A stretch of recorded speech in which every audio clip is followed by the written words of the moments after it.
سمندر کی تہ تک نہیں پہنچ سکا، لیکن جتنی طاقت تھی مجھ میں، میں نے اس طاقت کے مطابق سمندر کی گہرائی کو دیکھا ہے، لیکن مجھے کوئی چیز نظر نہیں آئی۔ چنانچہ پھر حضرت سلیمان علیہ السلام اپنے وزیر حضرت عاصم بن برویہ رحمۃ اللہ تعالی علیہ کو حکم فرماتے ہیں، جب آپ کے وزیر سمندر میں غوطہ لگاتے ہیں تو تھوڑی ہی دیر کے اندر ایک خوبصورت گنبد آپ کی خدمت میں پیش کر دیتے ہیں۔ جب سمندر کی تہ سے وہ گنبد نکلتا ہے، آپ ملاحظہ فرماتے ہیں اس گنبد کے 4 دروازے ہیں۔ ایک دروازہ موتی کا ہے، ایک دروازہ ہیرے کا ہے، ایک دروازہ یاقوت کا ہے، ایک دروازہ زمرد کا ہے، اور کمال کی بات یہ ہے کہ اس کے چاروں دروازے کھلے ہیں، لیکن سمندر کی تہ میں ہونے کے باوجود اس کے اندر پانی کا ایک قطرہ موجود نہیں۔ یہ رب تعالیٰ کی کیسی قدرت کا شاہکار تھا کہ چاروں دروازے کھلے ہوئے ہیں، سمندر کی تہ کے اندر وہ گنبد موجود ہے، لیکن پانی کا ایک قطرہ اس کے اندر داخل نہیں ہوتا۔ انسان تصور کرے کہ یہ کیسے ہو سکتا ہے، پانی کے اندر کوئی چیز داخل ہو اور وہ بھیگے بھی نہ۔ تو آج جو واقعات چل رہے ہیں، جو دن چل رہے ہیں، قربانی کے ایام تو ختم ہو چکے ہیں، لیکن آپ نے علماء اہل سنت سے قربانی کی داستان میں یہ سنا ہوگا کہ حضرت ابراہیم علیہ السلام نے تیز چھری حضرت اسماعیل علیہ السلام کی گردن پر چلائی۔ تیز چھری نے بھی کام نہ دکھایا۔ وجہ کیا تھی کہ جب تک رب تعالیٰ کا حکم نہ تھا، اس تیز چھری نے گردن کو نہ کاٹا، اسی طرح رب تعالیٰ کا حکم ہی نہ تھا کہ اس گنبد کے اندر پانی کا ایک قطرہ بھی داخل ہو۔ اور پھر اس گنبد کے اندر آپ ملاحظہ فرماتے ہیں کہ ایک حسین و جمیل نوجوان، ایک خوبصورت نوجوان اس کے اندر عبادت کر رہا ہے۔ جب وہ نوجوان عبادت سے فارغ ہوتا ہے، حضرت سلیمان علیہ السلام اس سے بات چیت شروع فرماتے ہیں، اور آپ فرماتے ہیں کہ اے خوش نصیب نوجوان، تجھے اللہ تعالیٰ نے یہ مقام اور یہ رتبہ کیسے عطا فرمایا ہے کہ تو ایسی عظیم جگہ پر، ایسی عظیم گنبد کے اندر رب تعالیٰ کی عبادت میں مصروف ہے؟ تو وہ بتاتا ہے کہ میرا باپ معذور تھا، میری والدہ نابینا تھی، میں نے ان کی 70 سال تک خدمت کی، 70 سال تک میں نے ان کی خدمت کی ہے۔ میرے والد اور میری والدہ میری خدمت میں اس قدر خوش تھے کہ میری والدہ دعا کیا کرتی کہ یا اللہ میرے بیٹے کو درازی عمر بالخیر عطا فرما، اور میرے والد محترم یہ دعا کیا کرتے کہ یا اللہ میرے بیٹے کو اس مقام پر عبادت کی توفیق عطا فرما کہ جہاں شیطان اس کو بہکا نہ سکے۔ تو جب میرے والدین کا انتقال ہوتا ہے، میں سمندر کے کنارے پر آتا ہوں تو یہ خوبصورت گنبد مجھے نظر آتا ہے، میں اس گنبد کے اندر داخل ہوتا ہوں، اور یہ گنبد ایک فرشتے کے ذریعے سمندر کی تہ میں پہنچا دیا جاتا ہے۔ اب حضرت سلیمان علیہ السلام اس سے پوچھتے ہیں، استفسار فرماتے ہیں، یہ تو بتاؤ کہ تم اس گنبد کے اندر کتنے سال سے عبادت کر رہے ہو؟ کا عرصہ تو نہیں پتا، لیکن اتنا پتا ہے میں حضرت ابراہیم علیہ السلام کے دور سے اس گنبد کے اندر عبادت میں مشغول ہوں۔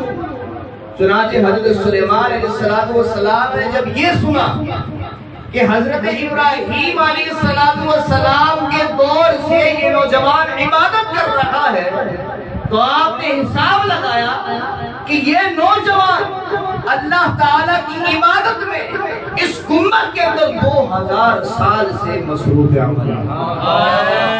تکبیر،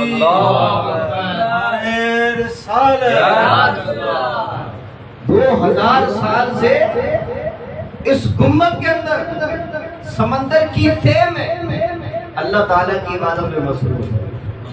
دیکھیے والدین کی دعا کا کیسا اثر ظاہر ہوتا ہے۔ اب سلیمان علیہ السلام مجھ سے پوچھتے ہیں کہ تم اس گنبد کے اندر کھاتے کیا ہو؟ تمہاری غذا کا انتظام کیسے ہوتا ہے؟ چنانچہ وہ عرض کرتا ہے کہ ایک سبز کلر کا پرندہ آتا ہے، اس کی چونچ میں پیلے رنگ کی کوئی چیز ہوتی ہے، جب میں اس چیز کو کھا لیتا ہوں تو میری بھوک بھی ختم ہو جاتی ہے، میری پیاس بھی ختم ہو جاتی ہے۔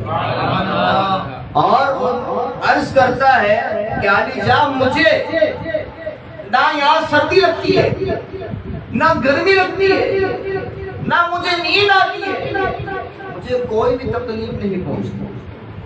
اور پھر وہ عرض کرتا ہے کہ علی جان کہ اب مجھے دوبارہ میرے مقام پر پہنچا دیا جائے۔ جب وہ عرض کرتا ہے تو حضرت سلیمان علیہ السلام دوبارہ اپنے وزیر کو حکم فرماتے ہیں کہ جاؤ اسے دوبارہ سمندر کی تہ میں چھوڑ کر آ جاؤ۔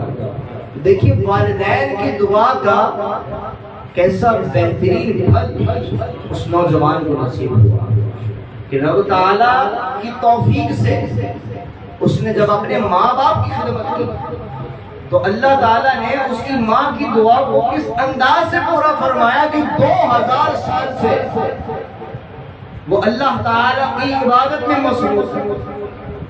اور والد کی دعا کیسی قبول ہوئی کہ وہ 2000 سال سے اللہ تعالیٰ کی عبادت میں مصروف ہے، لیکن شیطان اس کی عبادت میں خلل نہ ڈال سکتا۔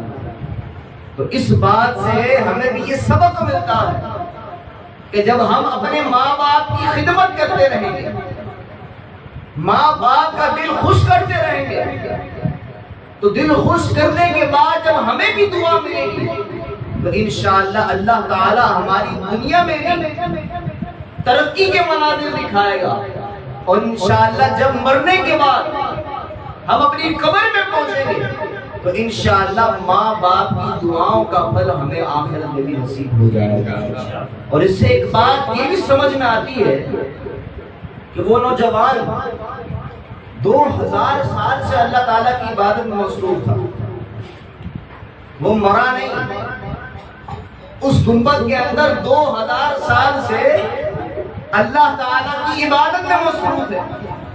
تو ہمارے آقا صلی اللہ تعالیٰ علیہ وآلہ وسلم کو دنیا سے بظاہر تشریف فرما، دنیا سے پردہ فرمائے ہوئے، دنیا سے تشریف لے جائے ہوئے بظاہر 1.5 صدی ہوئی ہے، اور 100 سال کی 1 صدی ہوتی ہے۔